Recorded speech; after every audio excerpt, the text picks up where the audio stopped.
en la información genética. Ciertos investigadores lograron descubrir de que el ADN es el que se transmite entre bacterias y podían transmitir la virulencia de ciertas bacterias unas a otras. Entonces empezaron a cuestionarse si en realidad solo son las proteínas las que forman parte de la herencia o qué es lo que está trabajando en ese ámbito. Luego se denominó que estos nucleótidos están organizados de cierta manera, pero no lograban comprender cómo es que participan en el manejo de la información genética. Hasta que luego aparecieron estos tres científicos, Rosalind Franklin, James Watson y Francis Crick, en los cuales lograron determinar la cadena de doble hélice del cómo está estructurado el ADN. Esta investigación fue de gran realce porque permitió conocer cómo el ADN está estructurado. Sin embargo, todavía no se comprendía cómo es que participa en la información genética. Por eso, las primeras investigaciones de bioinformática se las realizó en base a las proteínas. Nosotros aquí tenemos a Margaret Dayhoff. Ella es considerada la primera bioinformática debido a que utilizó herramientas computacionales para poder estudiar a las proteínas. Ella estructuró un software en donde ella codificó a todos los aminoácidos que pueden estructurar una proteína, pero todavía no se lograba comprender cómo estas proteínas estaban estructuradas. Entonces, ella descubrió que mediante análisis informáticos y aplicaciones de diferentes algoritmos, se podría manejar esta gran cantidad de información y poder encontrar el mejor camino para poder comprender a estas bases, a estos datos biológicos. También Margaret Dayhoff participó en investigaciones de creación de matrices en donde estas matrices incluso son usadas hasta ahora, ya que permiten comprender cómo los aminoácidos que están en los códigos genéticos pueden ser sustituidos unos con otros. ¿Y qué probabilidad hay de que uno sea sustituido por otro? Ella fue una de las pioneras de construcción de la matriz PAM. Vamos a conocer mucho más de esta matriz cuando trabajemos en el área de BLAST y creación de árboles filogenéticos. Avanzando en la década de 1970 a 1980, por fin se tiene un concepto de cómo está manejado el ADN.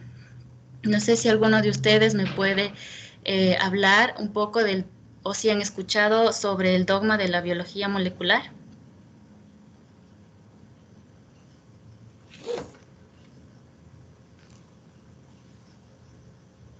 Sí, los participantes que deseen acotar pueden alzar la mano y después yo canalizo su participación con Mari.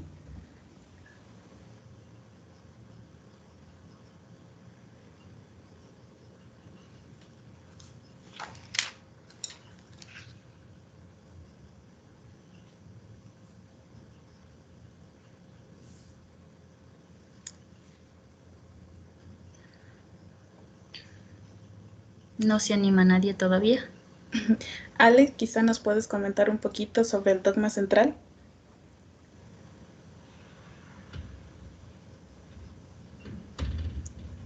Andre. Ok, hay una persona, KJ Ceballos. Sí, tienes la palabra. Buenas tardes con todos. Bueno, sabemos que el dogma central, nosotros tenemos una partícula de DNA que después de la transcripción se convierte en ARN. Entonces, cuando este es un ARN mensajero, pasa por el proceso de traducción y obtenemos proteínas. Entonces, ahí obtenemos un polipéptido que va, obviamente, a constituir todo lo que es el fundamento, ¿no?, de la célula. Entonces, ahora lo que se tenía como el flujo del dogma central en biología molecular. Correcto. Esa es la manera en la que se identificó cómo el ADN manda sus instrucciones para que puedan ser transcritas y traducidas y es decir, puedan expresarse. El ADN puede replicarse, su misma cadena, todas las cadenas que están encapsuladas en los cromosomas pueden replicarse. Y también, como dijo, del ADN se transcribe a ARN y también se traduce a proteína. Existen organismos, como los virus, que pueden realizar la transcripción inversa. En esta década también aparecen métodos muy importantes en donde participó Frederick Sanger. Él fue uno de los desarrolladores de los primeros métodos de secuenciación para obtener el genoma completo de un individuo. Incluso las metodologías que él postuló todavía siguen siendo utilizadas hasta la actualidad. A partir de esta década, empezó a almacenarse un sinnúmero de datos biológicos y los informáticos y los biólogos se preguntaban cómo analizar tantos datos y cómo darles un sentido. Entonces, a la par, se fueron construyendo algoritmos para poder comprender cómo el ADN almacena la información, cuántos genes están dentro de ese ADN, cuáles de estos se llegan a ser proteína.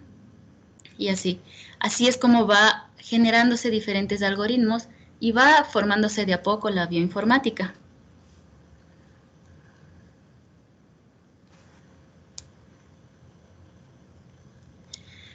Aquí aparece otro en la década de 1980-1990. Aparece otro científico que es muy representativo igual en la historia de las ciencias biológicas, que es Kary Mullis. Él desarrolló el proceso de amplificación de cadena de la polimerasa, que es PCR, el cual revolucionó la forma de interpretar las secuencias biológicas, ya que permitió que genes específicos que se amplifican y se expresan puedan ser expresados a gran cantidad y a su vez puedan ser investigados dentro de la historia evolutiva. Se identificaron genes que son conservados en toda la historia evolutiva de todos los individuos y también hay genes que son muy específicos de ciertas especies. Kary Mullis se lleva aquí el premio de que él logró identificar las temperaturas en las que trabaja la polimerasa para poder realizar el proceso de amplificación. Aquí vamos a ver un pequeño video de cómo se da este proceso. Polymerase chain reaction, or PCR, uses repeated cycles of heating and cooling to make many copies of a specific region of DNA. First, the temperature is raised to near boiling, causing the double-stranded DNA to separate or denature into single strands. When the temperature is decreased, short DNA sequences known as primers bind or anneal to complementary matches on the target DNA sequence. The primers bracket the target sequence to be copied. At a slightly higher temperature, the enzyme Taq polymerase, shown here in blue, binds to the primed sequences and adds nucleotides to extend the second strand. This completes the first cycle.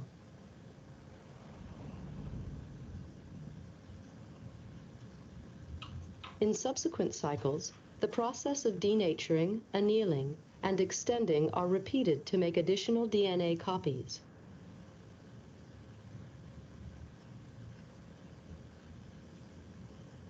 After 3 cycles, the target sequence defined by the primers begins to accumulate. After 30 cycles, as many as 1 billion copies of the target sequence are produced from a single starting molecule. Listo. Ese es el proceso de cómo se realiza una PCR convencional. Esto lo realizó Kary Mullis de forma manual. Imagínense cuánto se demoraría identificando tras el ensayo de prueba y error, cuáles serían las temperaturas óptimas para poder dar este proceso de amplificación. Y ahora nosotros ya contamos con equipos como el termociclador, que nos facilita mucho este proceso. Los procesos realizados tanto por Frederick Sanger y Kary Mullis siguen siendo utilizados incluso 40 años después de su invención. Y esto es un gran logro para la ciencia. En la década de 1990 hasta los años 2000, ya se generan un sinnúmero de algoritmos que están escritos en diferentes lenguajes de programación, como el Fortran, el C, R, Java, y también aparece el software libre, que es Linux, en donde empieza a liberarse la información. El avance de la tecnología, cuando ya empezó a liberarse también lo que es el Internet, facilitó mucho el intercambio de información científica. Entonces, a la par, se construían bases de datos y también algoritmos para poder almacenar toda la información biológica que con los procesos que ya les mencioné anteriormente se generaba. Cada uno de los algoritmos creados buscan optimizar el proceso para tener un mejor entendimiento de cómo están organizadas esas estructuras. Puede que a veces se cometa errores en la amplificación, y cómo nosotros sustentaríamos mediante algoritmos ese tipo de error. También se generaron algoritmos como Clustal, Masol o Yalvio o BioJava, que son utilizados para alineamientos múltiples de secuencias. Todos estos de aquí, nosotros los vamos a ver a profundidad en las clases siguientes. También existe análisis metagenómicos, como Bioconductor en R, que permite analizar las secuencias biológicas de este algoritmo y programa, identifica a las secuencias biológicas y permite analizar cómo se expresan los genes y también cómo serían las estructuras, y dan soporte, sobre todo un soporte estadístico. Desde el año 2000 hasta el año 2010, ya se generaron nuevas metodologías para la secuenciación de genomas completos. Tenemos también la aparición de Next Generation Sequencing, que a la par con el método de Frederick Sanger, se empezó a generar un sinnúmero de datos que empezó a crecer exponencialmente, como observan en el gráfico. Entonces, todos esos datos tenían que almacenarse en algún lugar y tenían que ser analizados bajo diferentes algoritmos y restricciones, que deben ser bajo restricciones bioquímicas, genéticas y moleculares. Entonces, bajo todo este background que les he dado anteriormente, ¿qué es lo que hace un bioinformático o qué es la bioinformática? Un bioinformático debe tener conocimientos estadísticos, de biología celular, biología molecular, de genética, fundamentos matemáticos para poder analizar si esos análisis estadísticos son válidos y cómo esa estadística corrobora que los datos biológicos sean verdaderos o se aproximen a la realidad. Y en base a la unión de todo esto, los bioinformáticos desarrollan algoritmos que respondan a todas estas preguntas anteriormente, de cómo se da la evolución de ciertos genes, o cómo se da el desarrollo estructural de una proteína, incluso qué función cumple, cuál es el rol de esa proteína. ¿Esa proteína es transmembranal o cómo está estructurada, cuál es el sitio activo, y entre otros? Entonces, ¿para qué sirve la bioinformática? Nos sirve para realizar análisis evolutivos, que es de macroevolución, en donde se realizan análisis filogenéticos, selección a nivel molecular, y la microevolución, que nos permite desarrollar análisis de genética de poblaciones, árboles de coalescencia, entre otros. Aquí les presento el famoso árbol Luca, que es el árbol de la vida, en donde se representa que todos tenemos un único ancestro en común. ¿Cómo creen ustedes que se realizó este árbol filogenético?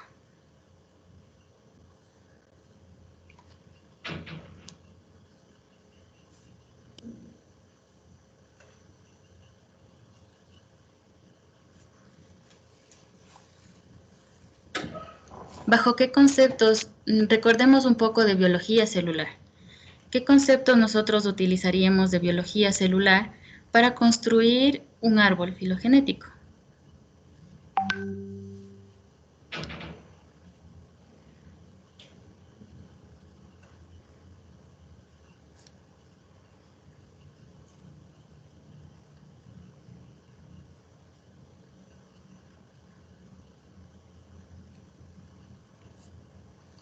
¿Alguien alguna sugerencia de cómo se daría esto? Andreita, quizá nos quieras comentar algo.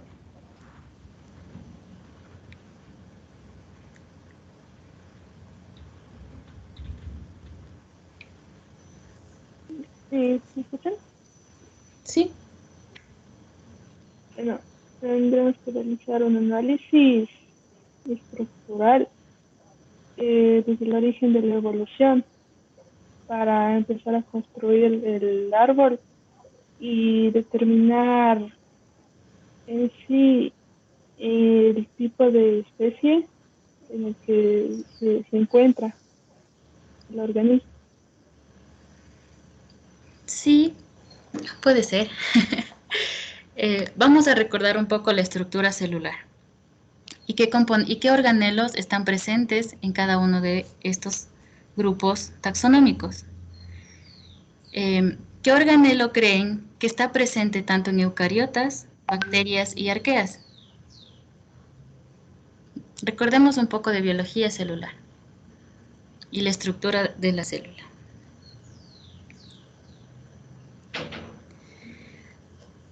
Este árbol filogenético fue creado en base al uso de genes conservados en los ribosomas.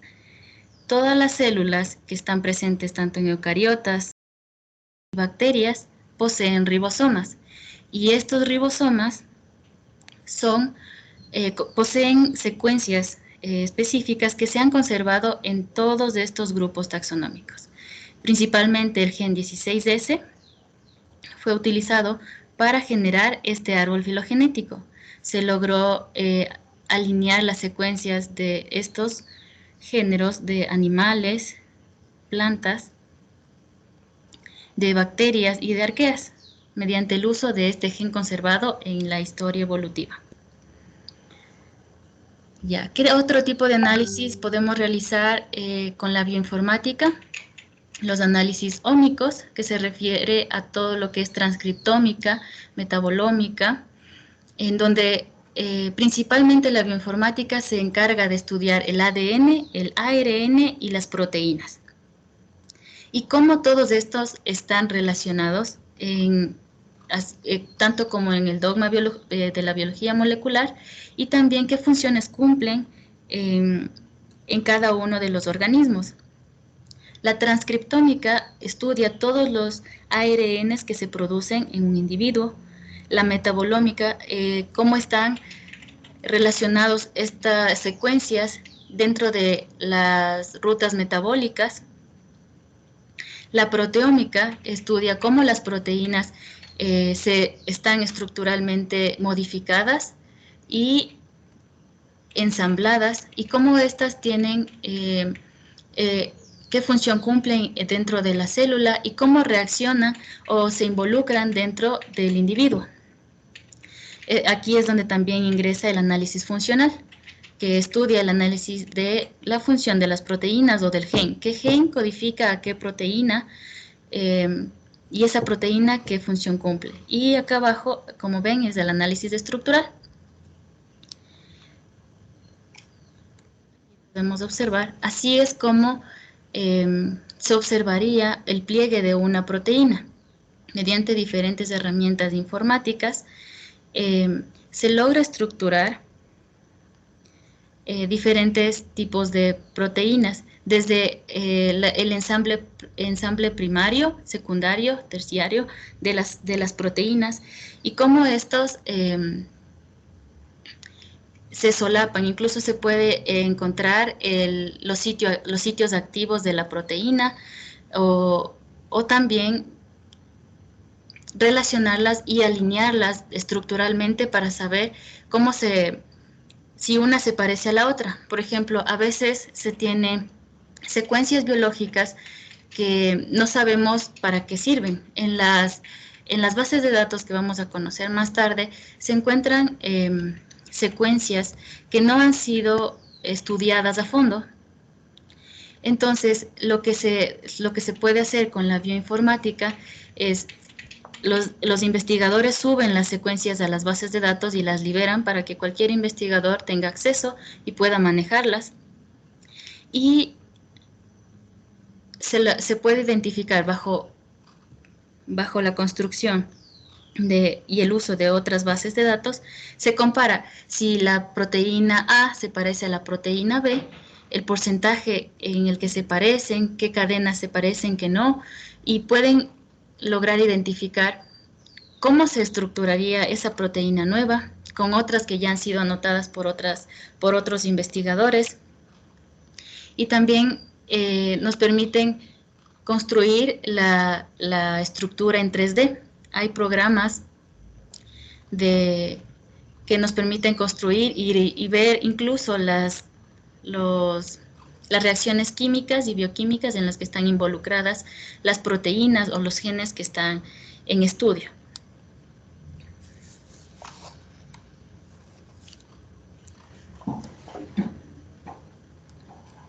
No sé si hasta aquí se ha generado alguna pregunta de cómo se ha ido evolucionando la bioinformática en base a la obtención de datos biológicos.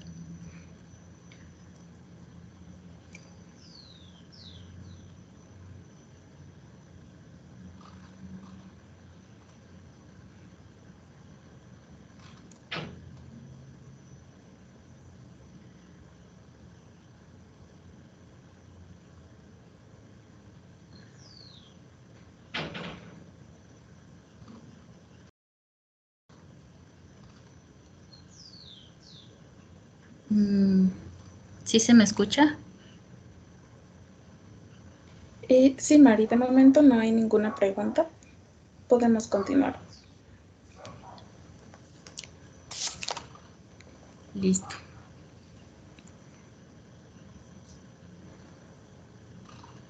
Entonces, en base a todo este conocimiento, ¿cómo definiríamos nosotros a la bioinformática? Principalmente diríamos que es el desarrollo y la aplicación de herramientas computacionales en el manejo de datos biológicos. Involucra a la tecnología computacional para el almacenamiento, recuperación, manipulación y distribución de la información. Como les mencioné anteriormente, que es muy importante que recuerden que la bioinformática estudia principalmente al ADN, al ARN y a las proteínas. También se la conoce como biología molecular computacional, ya que va de la mano con los biólogos moleculares. Como ya les mostré anteriormente, todos los ensayos que son hechos en laboratorio generan un sinnúmero de datos y a la par se deben estructurar algoritmos que permitan almacenar ese tipo de datos, identificar de qué tipo de datos se trata y sobre todo hacer análisis de cómo están relacionados en la historia evolutiva, si se han perdido o no información dentro de los diferentes géneros, incluso especies, ya que existen genes que son muy específicos para poder caracterizar a niveles taxonómicos muy específicos, y también incluso ahora hay metodologías más avanzadas que nos permiten estudiar a un conjunto de individuos que no se puede adaptar a los laboratorios, como el barcoding y el metabarcoding. Estas herramientas se han desarrollado, al igual que el avance de, de tecnologías y algoritmos.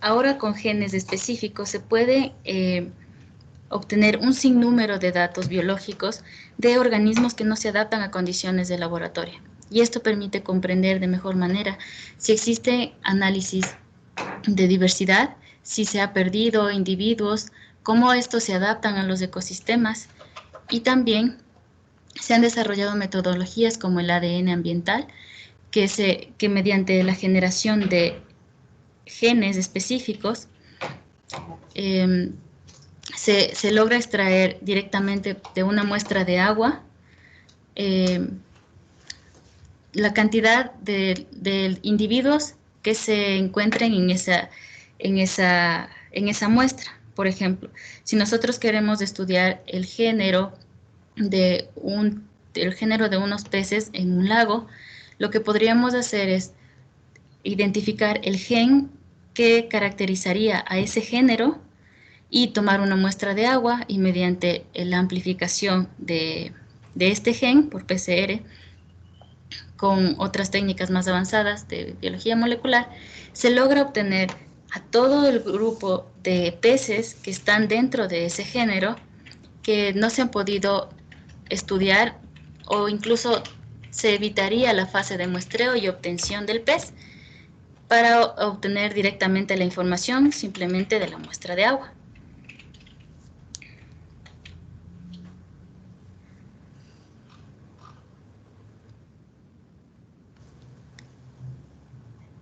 Listo. Aquí vamos a tener un tiempo de descanso de 15 minutos para poder continuar con la segunda parte de esta sesión.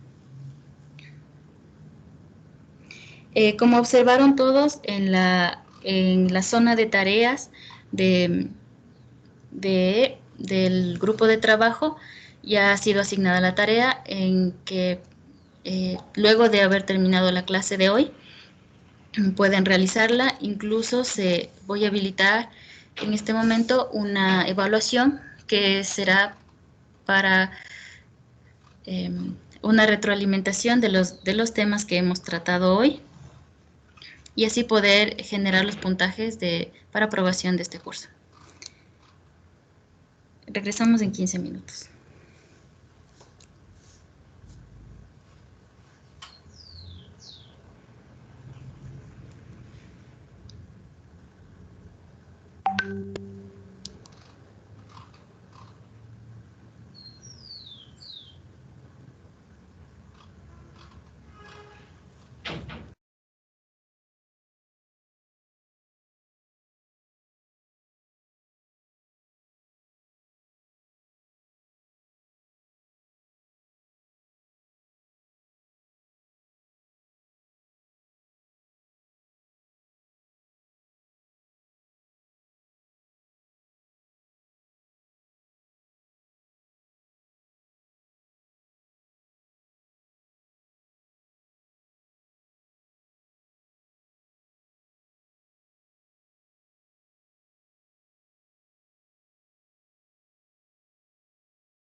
Bueno, después del espacio del receso, por favor, estimados participantes, colocar en los espacios de chat sus nombres completos a fin de obtener el registro de asistencia. A continuación, damos paso a María Elena para que continúe con la explicación.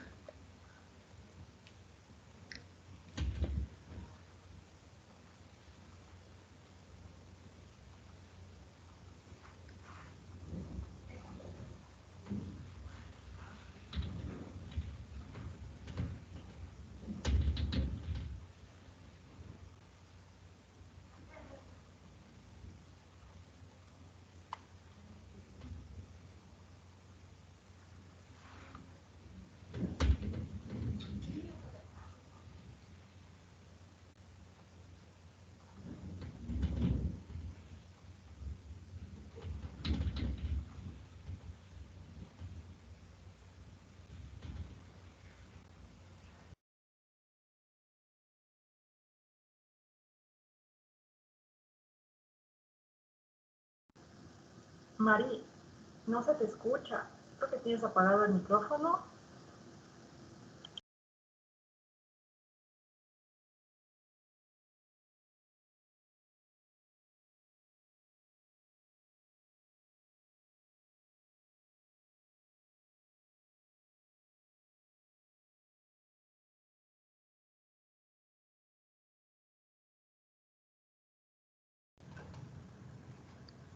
Listo, gracias. Bueno, les decía que ahora vamos a conocer sobre las bases de datos biológicos que han sido generadas a la par de la obtención de los nucleótidos que han sido obtenidos con las diferentes metodologías. ¿Qué es una base de datos biológica? Es una agrupación de información no redundante y de fácil comprensión que permite distribuir y organizar los datos biológicos.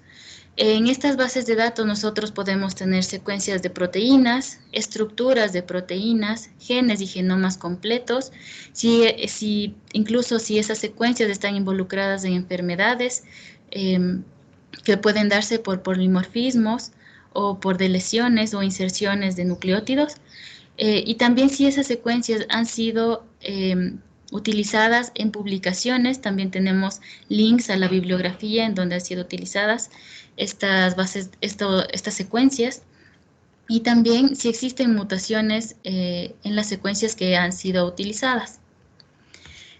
¿Cómo se manejan las bases de datos biológicas? Nosotros vamos a encontrar en la mayoría de secuencias un identificador. ¿Qué es lo que hace este identificador? Son letras y dígitos que codifican la información y suele ser intuitiva. Esta puede ser manipulada por el curador o por el bioinformático, es decir, una vez creado puede ser modificado y también es específica de cada base de datos. Nosotros tenemos aquí un ejemplo en el formato GenBank de la alcohol hidrogenasa 6 del humano. Tenemos el gen completo y este sería el identificador de la secuencia en el formato GenBank, que nosotros ya vamos a conocer más tarde.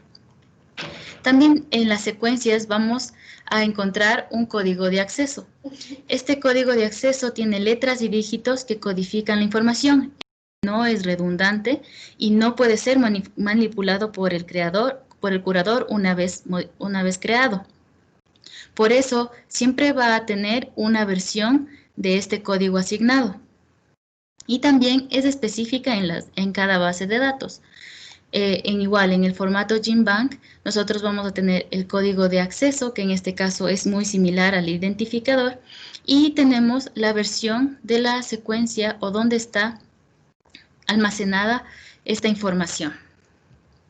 Acá tenemos de la misma secuencia, pero en la base de datos UniProt, en donde el identificador es este de aquí, es ADH6 Human, y el código de acceso es este de acá. Como pueden ver, este de aquí es muy intuitivo, que incluso utiliza como siglas de qué tipo de secuencia se trata, que es el ADH6, que es la codificación y que viene del humano.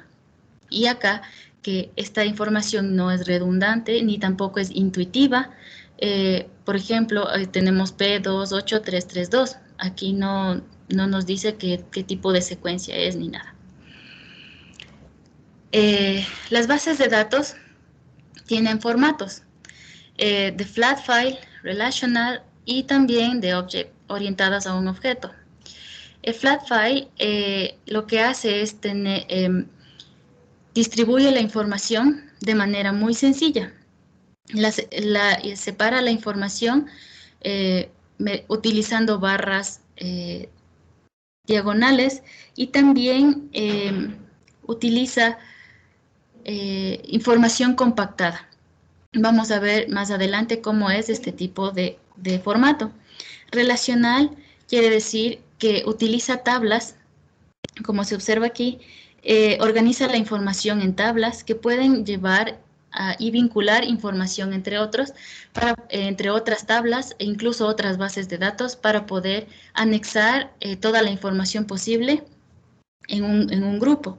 Y también orientado a un objeto es cuando categoriza la información, como podemos observar aquí. Esto de aquí es que está orientado a un objeto en donde categoriza cada una de la información almacenada. Por ejemplo, tenemos datos ensamblados, o aquí hay libros, o también genes, genomas completos. Entonces, categoriza la información para que sea mucho más manejable por el curador. Y los tipos de bases de datos biológicas que se han creado en el tiempo, tenemos bases de datos primarias, bases de datos secundarias y bases de datos especializadas. Las primarias contienen la información básica de una secuencia o de un organismo, y las bases de datos secundarias almacenan a las bases de datos primarias y permiten vincularse entre bases de datos. ¿Cómo es el NSBI? Que ya vamos a conocer más adelante, cómo el NSBI es la herramienta más utilizada por los bioinformáticos. Y las bases de datos especializadas son las que tienen información solamente de un grupo de organismos. Por ejemplo, vamos a encontrar bases de datos solamente de Arabidopsis thaliana, que es el individuo modelo de las plantas. O también podemos tener bases de datos solamente para obtener los genomas de los hongos, o solamente bases de datos para obtener genes específicos o primers específicos. Entonces, las bases de datos especializadas tratan de limitar la información a un grupo específico. Aquí yo he organizado las bases de datos que que se pueden utilizar para el desarrollo de la bioinformática. Tenemos el Wormbase, que es una base de datos especializada, que aquí tenemos solamente bases de datos de los parásitos de C. elegans, como que son los nemátodos. Aquí les he puesto los links de acceso. También el DDBJ y el EMBL, que son bases de datos secundarias en las cuales pueden encontrar vínculos hacia otro tipo de bases de datos. El EN3, que es la zona de búsqueda del NSBI. El EXPASY es una base de datos muy grande que almacena a otras bases de datos y facilita la búsqueda a los investigadores. Tenemos el Flybase, que es otra base de datos especializada que solamente tiene genomas y secuencias en base a Drosophila. El PDB, que solamente se basa en proteínas en las estructuras de las proteínas. El GenBank, que tiene un sinnúmero de datos. Este tiene tanto secuencias, genomas y proteínas. El HIV Database es especializada solamente en secuencias que estén relacionadas al virus del HIV. El MicroArray también es una base de datos especializada. El OMIM, esta base de datos solamente está relacionada con información de enfermedades humanas. El PubMed también almacena toda la literatura y papers en donde han sido utilizadas las secuencias estructurales y secuencias de ADN y proteínas. El SwissProt también nos ayuda a buscar las proteínas que ya han sido curadas por los investigadores. Por ejemplo, en el GenBank nosotros vamos a encontrar todo tipo de bases de secuencias que incluso aún no han sido curadas. Y en el SwissProt ya vamos a encontrar solamente las secuencias que ya han sido curadas, es decir, si en la secuencia de nucleótidos hubo algún error o por ejemplo, alguna deleción, alguna inserción, o ya aquí, en esta parte de aquí, esa información ya va a estar mucho más especializada. Ya, la base de datos más utilizada es la del NSBI. En esta base de datos nosotros vamos a encontrar las categorías de genes, proteínas, secuencias de referencia, genomas y también los ADNs complementarios. Aquí también se encuentran las bases de datos de literatura como PubMed o eBooks, bases de datos que se vinculan a la taxonomía de los individuos que han sido estudiados. También está vinculada con la herramienta BLAST. Y también se puede recuperar información desde el ENTRES, que es la herramienta de búsqueda del NSBI. Vamos a conocer el formato GenBank. Este tiene 4 secciones. En la primera, que es el encabezado, nosotros tenemos el título de la secuencia. Como pueden ver aquí, en locus está el identificador. En esta parte de aquí está la longitud de la secuencia, el tipo de la secuencia, si se trata de lineal. Si nosotros tuviésemos aquí un gen de un plásmido, nos diría aquí que es circular. Y también la fecha de cuando esta secuencia ha sido subida a la base de datos. Tenemos lo que es la definición, que se trata del alcohol de deshidrogenasa 6 del Homo sapiens, y se trata de una secuencia de codificación completa. Aquí tenemos el código de acceso. Como pueden observar, aquí hay un sinnúmero de códigos. Como les dije anteriormente, este código no puede ser modificado y a su vez crean versiones nuevas, como se observa aquí abajo. También este formato tiene un cuerpo en donde se describe el recurso, es decir, de qué tipo de organismo se trata, e incluso nos da una breve descripción de la taxonomía del individuo. Si esa secuencia ha sido utilizada en una investigación, nos dice los autores que han utilizado esta secuencia, el título de esa investigación, e incluso nos da el link para conocer la publicación. Tenemos también características. Este formato que ustedes ven aquí, de las líneas, los puntitos, así, este es el flat file. Este es el formato que muestra la información compactada. No es tan organizada como el que es orientado a un objeto. Y este formato es el más sencillo, que es muy utilizado en casi todas las bases de datos. Se caracteriza principalmente porque no suele tener espacios entre las líneas, por eso utilizan a veces las barras bajas para poder denominar las variables. También se caracterizan por tener las barras diagonales. Ya, en la parte de características, ¿qué vamos a encontrar en el formato GenBank?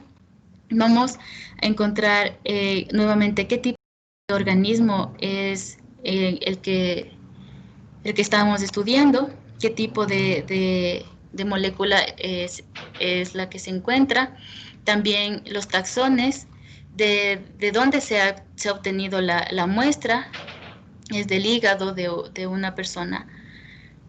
También cuál es la zona regular de la secuencia.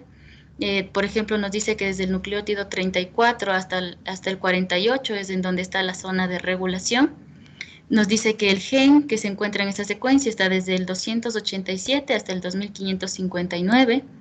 Nos dice que para encontrar el ARN mensajero de esta secuencia, nosotros debemos unir todas estas secciones de aquí.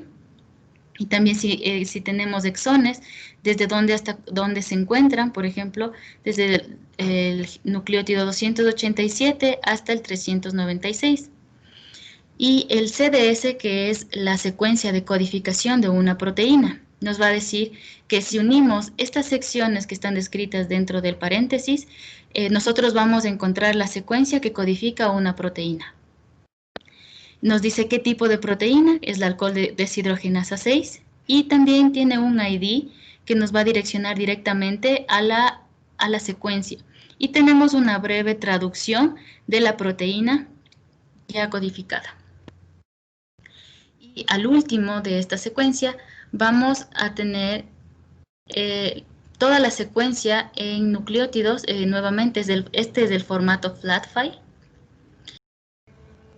Y en el formato GenBank, al último, vamos a encontrar la secuencia de la que estamos estudiando. Les voy a compartir este link para que todos puedan acceder.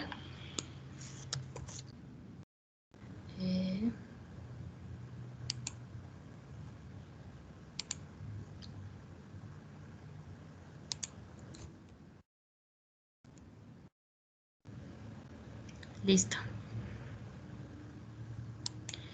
Vamos a ir a nuestro navegador y vamos a ingresar a la secuencia que les acabo de enviar. Aquí nosotros vamos a ver nuevamente el formato GenBank.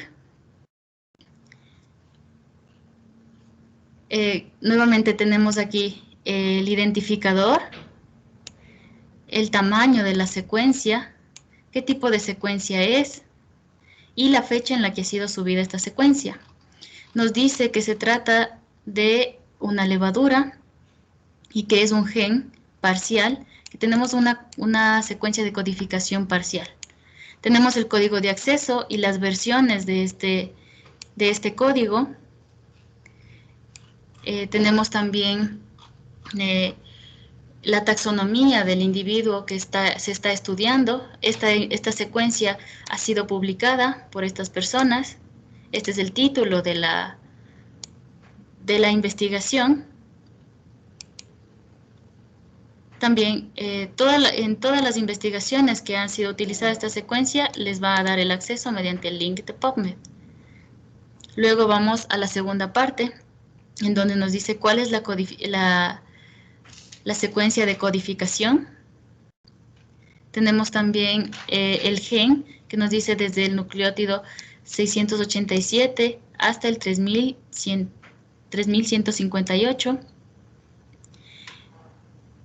Aquí tenemos la secuencia de codificación, el código para ingresar a la proteína completa y tenemos una breve traducción de la secuencia. Y al final tenemos toda la secuencia.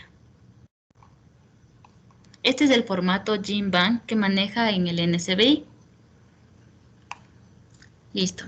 Ahora vamos a ingresar a la página principal del NCBI, desde el navegador de su preferencia.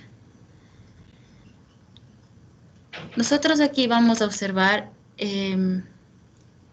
cómo se despliega la información.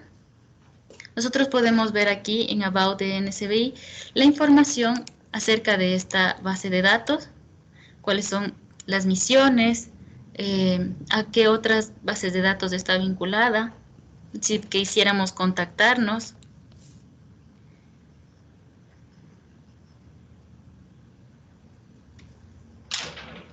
Y también nosotros aquí podemos realizar búsquedas. También podemos crear una cuenta para almacenar la información de manera más especializada. Y vamos a realizar una búsqueda. Vamos a escribir bacteria. Esta es la barra de búsqueda del ENTRES. Y nos va a direccionar a todas las bases de datos que tienen información acerca de las bacterias. Como ven, esta es una base de datos orientada a un objeto. Y que está organizada y categorizada en diferentes grupos. Y también está relacionada, ya que es en forma de tablas y cuando hacemos clic en cualquiera de este tipo de categorías, nos direcciona a más información. Nosotros tenemos aquí la zona de literatura, en donde la palabra bacteria o los organismos bacterias son mencionados en investigaciones. También nos dice que si existen genes o genomas completos o si hay genes homólogos. También nos dice acá si hay proteínas, la cantidad de proteínas que se han investigado en base a nuestra búsqueda, si hay estructuras que se han ensamblado de bacterias. Acá tenemos la sección de genomas que ya han sido ensamblados. Los genomas completos podemos obtenerlos en esta zona de aquí, las secuencias de nucleótidos y también la taxonomía. En la parte clínica es más si está relacionado a alguna enfermedad, como les mencioné, el OMIM es la base de datos que almacena las secuencias que están relacionadas a enfermedades humanas. Aquí sale 0 porque las bacterias no están involucradas en los polimorfismos, pero si nosotros buscáramos aquí human,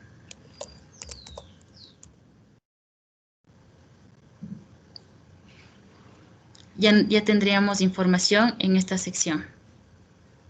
Igual acá tenemos acceso a los ensayos que se han realizado con respecto a las secuencias biológicas, los componentes involucrados, las rutas metabólicas y otras sustancias que en este género, en este grupo taxonómico, han sido estudiadas.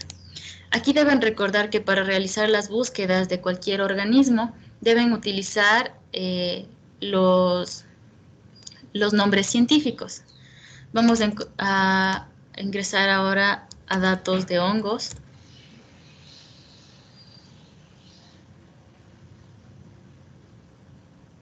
Nuevamente nos despliega toda la información que tiene el NCBI acerca de hongos.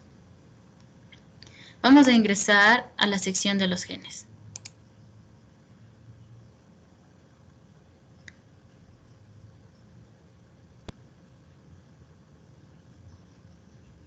Aquí se va a desplegar todas las secuencias que han sido subidas a esta base de datos de este grupo taxonómico, el fungi.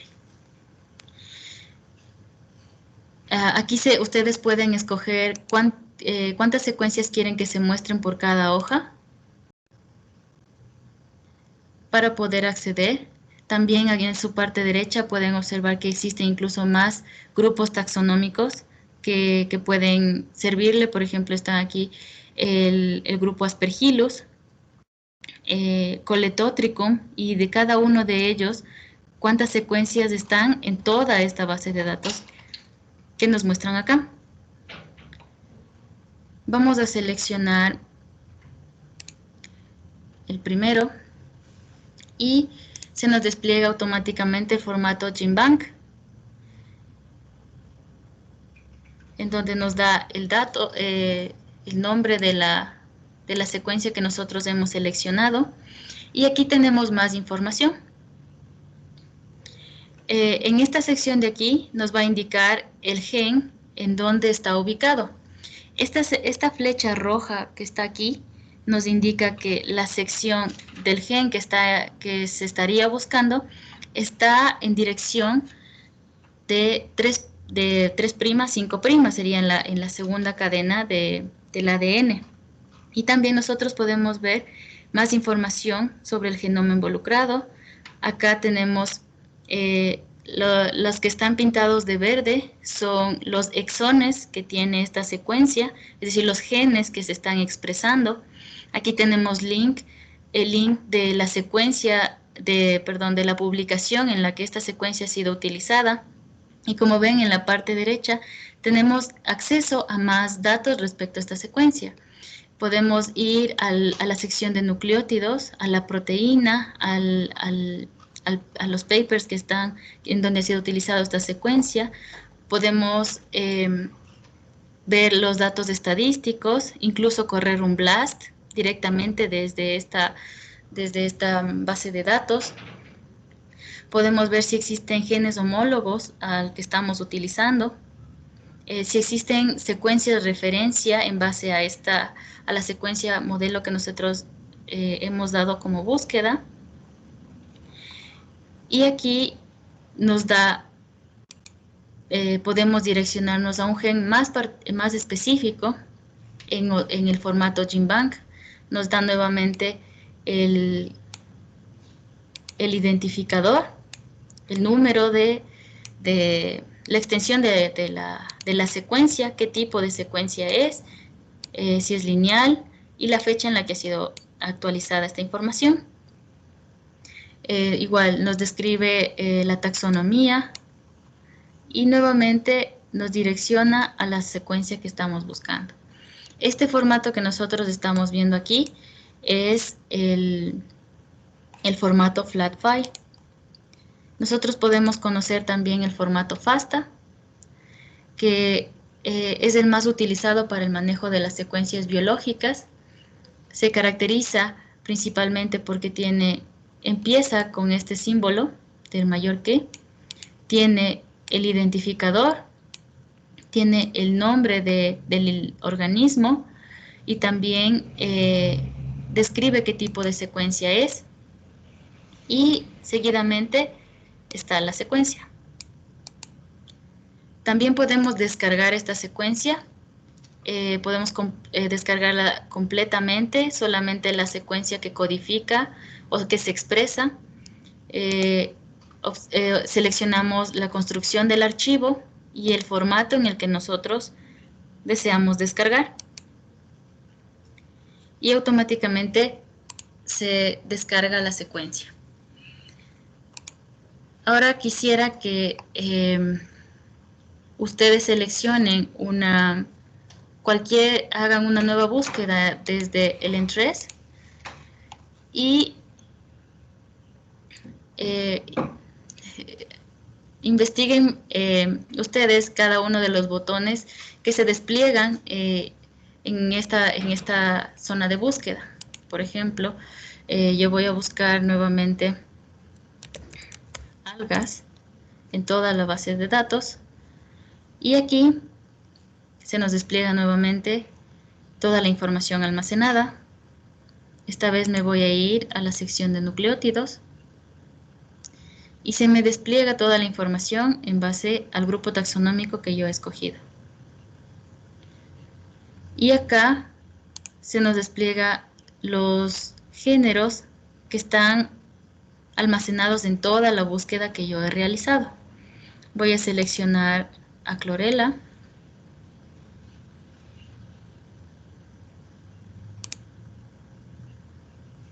Y aquí automáticamente me aparecerán toda la información respecto al género que yo he seleccionado. Como ven aquí, se puede obtener información breve de la extensión de la secuencia, qué tipo de secuencia es. Y también se puede seleccionar varias secuencias a la vez para nosotros generar un archivo y descargarlo.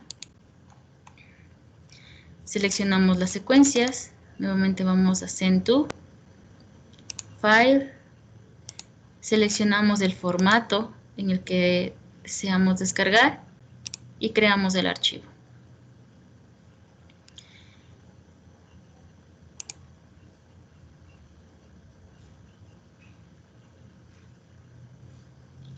Ahora voy a conocer la taxonomía. Esta es cómo se presenta la taxonomía de los individuos. Nosotros aquí nos despliega la información de clorela soroquiniana, que es la palabra de búsqueda, y nos da una breve descripción en las secuencias de nucleótidos, cuántas secuencias están direccionadas a esta misma búsqueda. Y aquí tenemos una descripción desde el reino al que pertenece hasta el género en particular. del organismo que nosotros estamos investigando.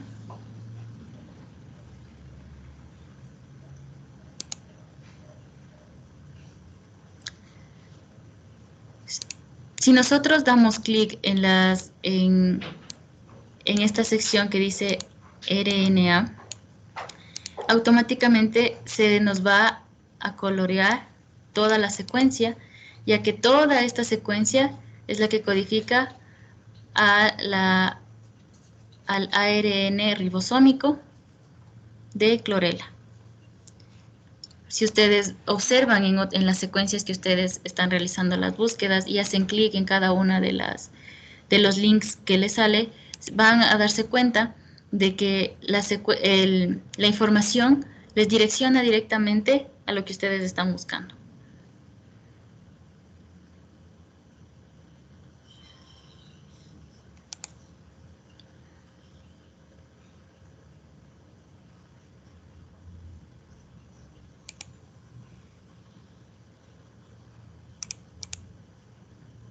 Podemos tener acceso también a los gráficos de cómo está estructurada en la secuencia, de cómo está estructurada la secuencia en el individuo, si hay intrones o exones. Incluso podemos descargar la secuencia en diferentes formatos de acuerdo a cómo nosotros querramos trabajar.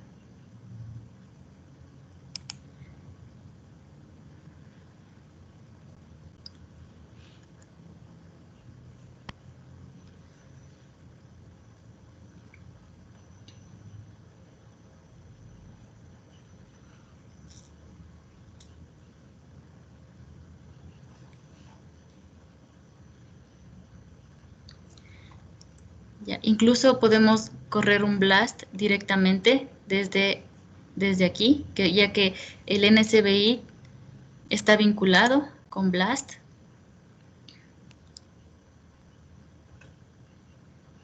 Se copia el código de acceso y bueno, esto lo veremos más adelante.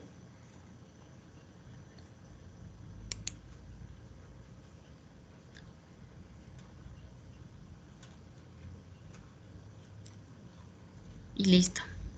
Esto es lo que íbamos a ver el día de hoy.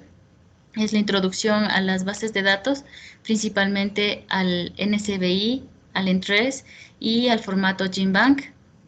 Es importante que recuerden los tipos de formatos de bases de datos, ya que en el trabajo autónomo deben reconocer de qué tipo de bases de datos con qué tipo de bases de datos están trabajando. Y también se les pedirá información de acuerdo al formato GenBank, de las secuencias que les he puesto en el trabajo.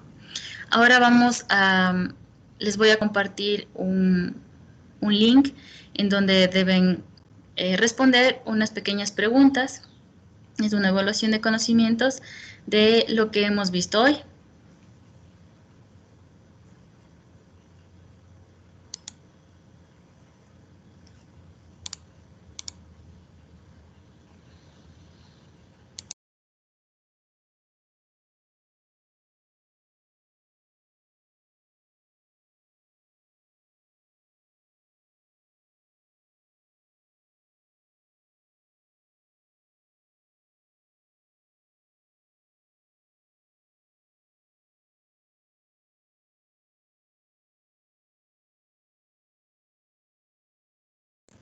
Mientras tanto, si tienen alguna pregunta, me la pueden hacer con confianza.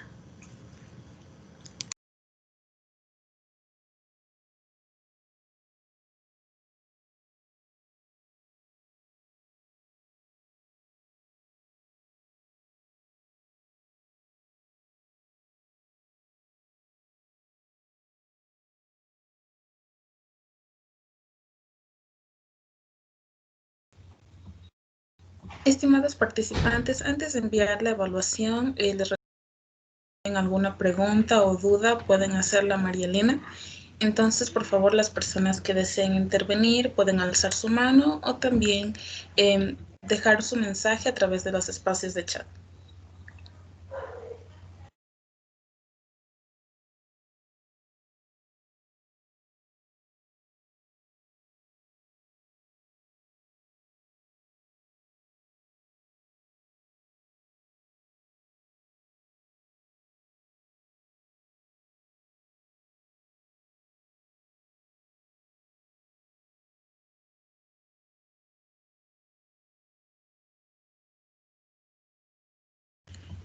Daniela Morales, por favor.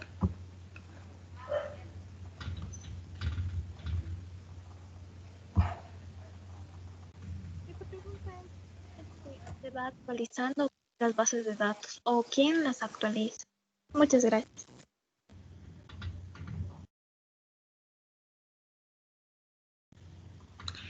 ¿Sí me podría repetir la pregunta? No se escuchó muy bien. La pregunta fue, ¿quién se encarga de la actualización de las bases de datos? Sí, estas bases de datos se actualizan cada 5 años e incluso cada uno de los investigadores se actualizan en los formatos, pero todos los días los investigadores actualizan las secuencias. Si en cada una de las investigaciones que se realizan deben enviar a los propietarios de estas bases de datos generales, y ellos son los encargados de depurar la información, curarla y la suben al sistema para poder liberarlas. Existen restricciones también de que, por ejemplo, si ustedes ya codificaron sus secuencias, estas no se publiquen hasta que el paper, el que ustedes están solicitando publicar en cualquier revista, sea aceptado. Y luego de diferentes depuraciones, tanto del artículo científico, de las secuencias que ustedes quieren subir, tanto los propietarios de estas bases de datos las liberan a todos los investigadores.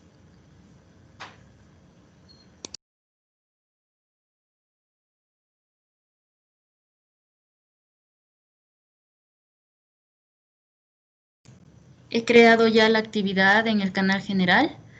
La actividad es prueba de conocimientos día 1. La pueden ingresar luego de que acabe la ronda de preguntas.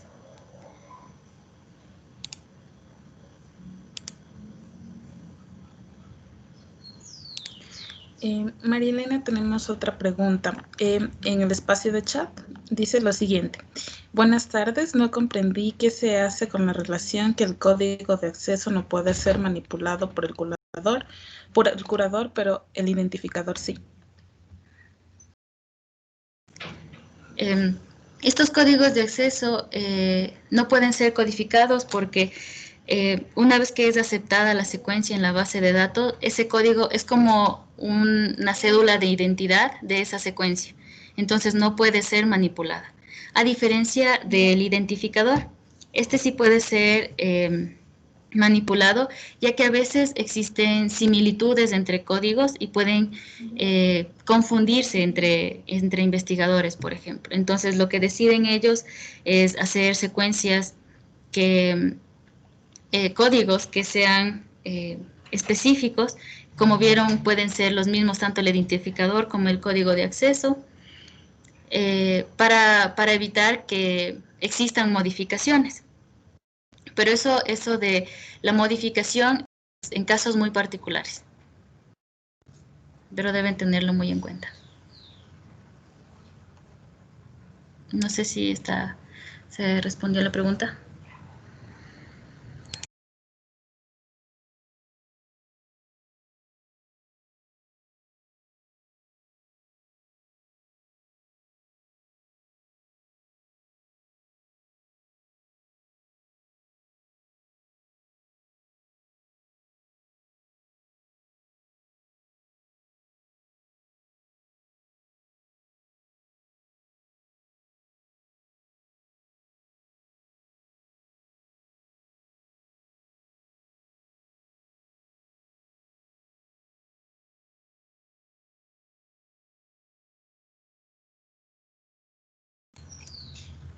¿Alguien más tiene alguna pregunta respecto a...? Ok. Sí. Continúo, perdón. Me dice que respecto al tipo de base de datos relacional, son principalmente los que están estructurados en forma de tabla. Nosotros podemos verlos claramente en esta parte de aquí. Estos nos vinculan a otros datos.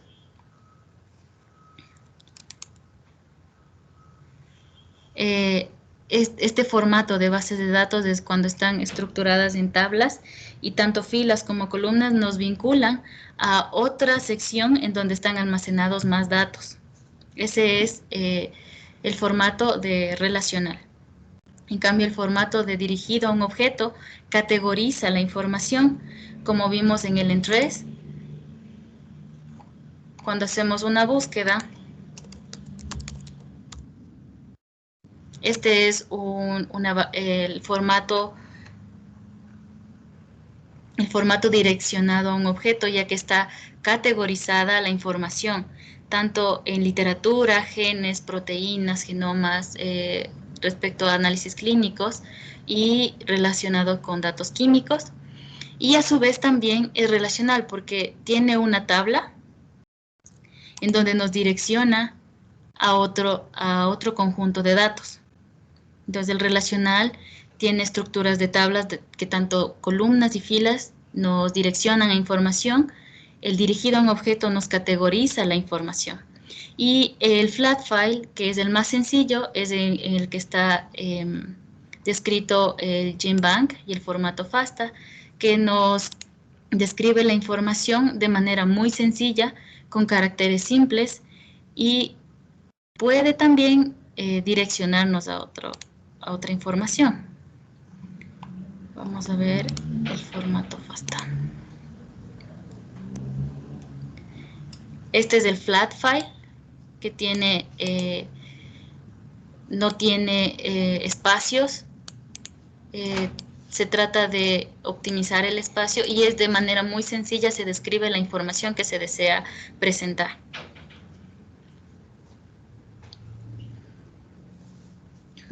Ahí sí está más clara el tipo de formatos de las bases de datos. Hay otra pregunta relacionada al tipo de formato. Dice lo siguiente. ¿El tipo de formato de base de datos se refiere a si es primario, secundario o especializado, o si este es flat file?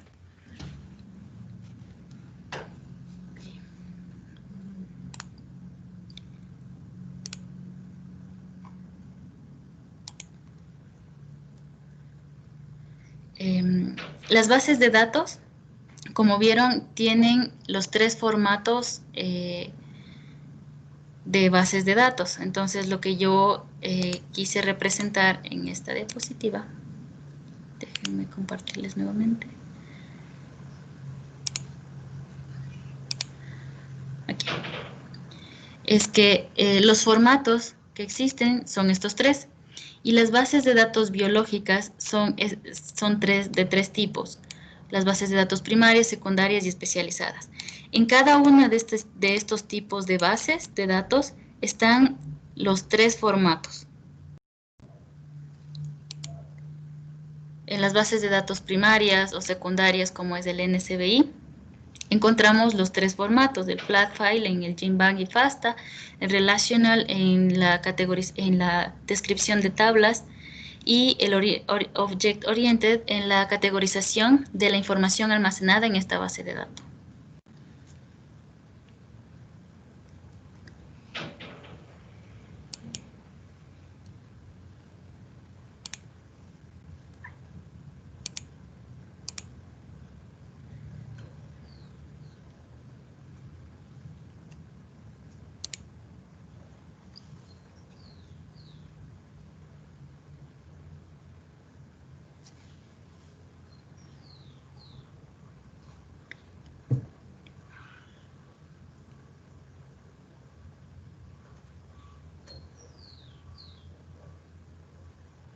Listo.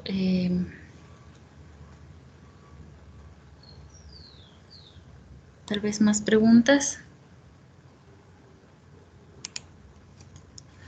Aprovechen para que puedan hacer el trabajo autónomo.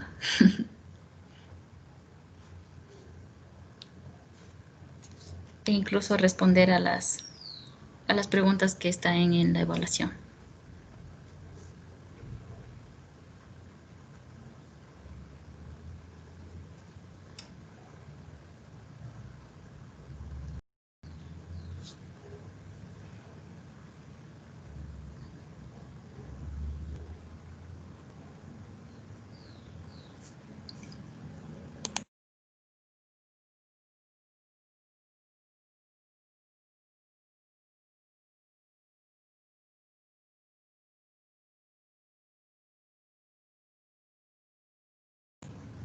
Si no hay más preguntas, entonces damos paso a que inicien con la evaluación.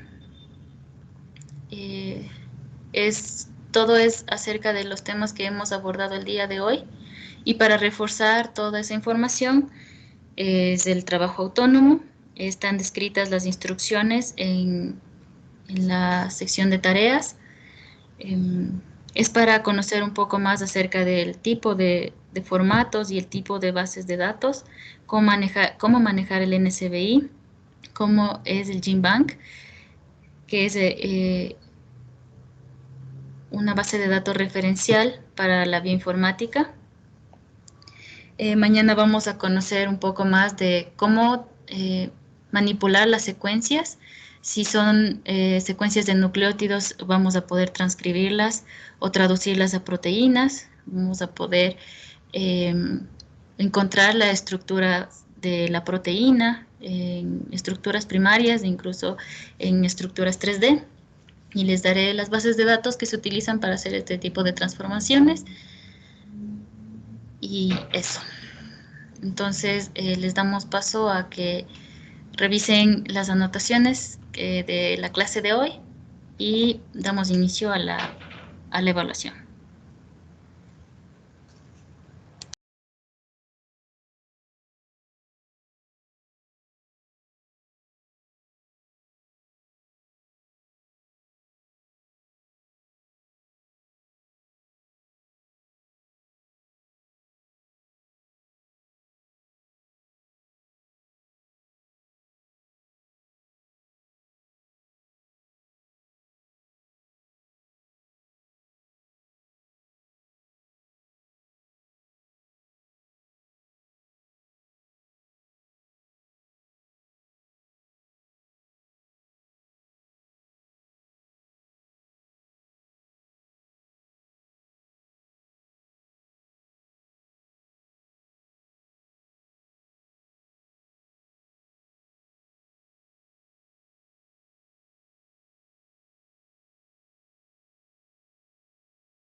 Por favor, me confirman si todos han podido acceder tanto a la evaluación como al trabajo autónomo.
Ya les comparto nuevamente entonces el link de la evaluación, ya que me dicen que no han podido tener acceso. Les voy a compartir aquí en el chat.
El trabajo autónomo tiene fecha de caducidad hasta el día jueves. Pueden entregarlo hasta el día jueves. En- Pueden ir avanzando en el transcurso de la semana. Sin embargo, la prueba deben realizarla el día de hoy.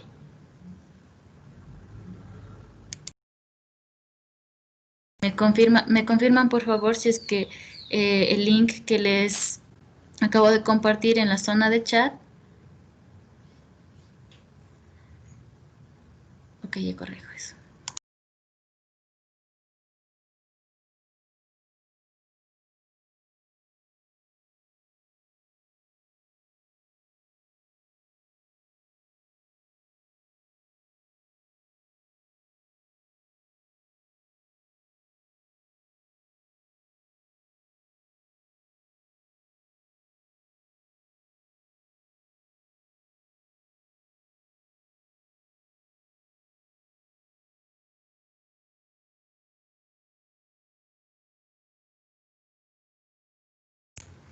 Mil disculpas por las fallas técnicas. Nuevamente les comparto el link.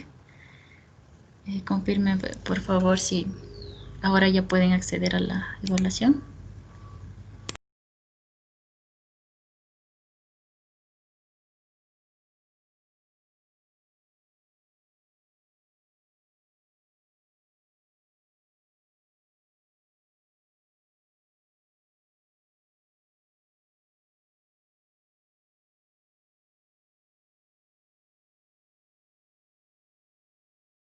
Perfecto, gracias.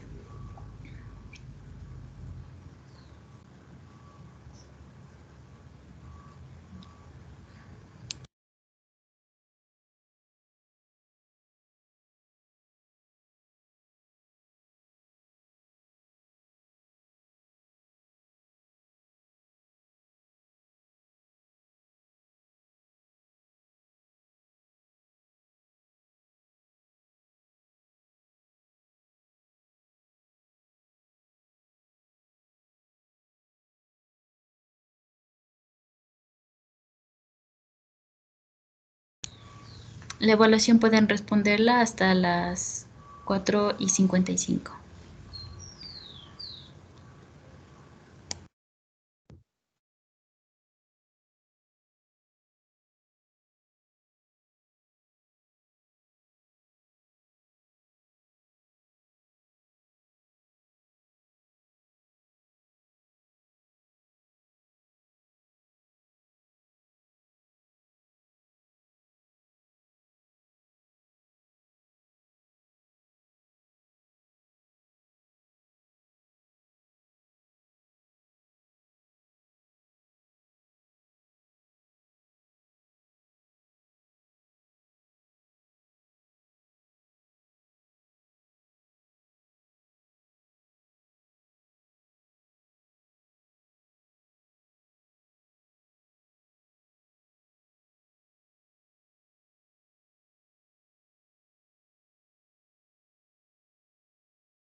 Bueno, muchas gracias a todos los participantes del día de hoy. Recuerden que mañana continuaremos con el taller de bioinformática para principiantes. Por favor, si tienen alguna duda o pregunta acerca de las tareas o cualquier duda sobre la clase que hoy brindó María Elena, pueden realizarla en los espacios del chat. En los momentos que ella se encuentre disponible, solventará todas sus dudas. Las preguntas abiertas de la evaluación aún no son revisadas. En el transcurso de esta semana se subirá la calificación final a través de la plataforma Teams. Muchas gracias a todos y que tengan una excelente tarde.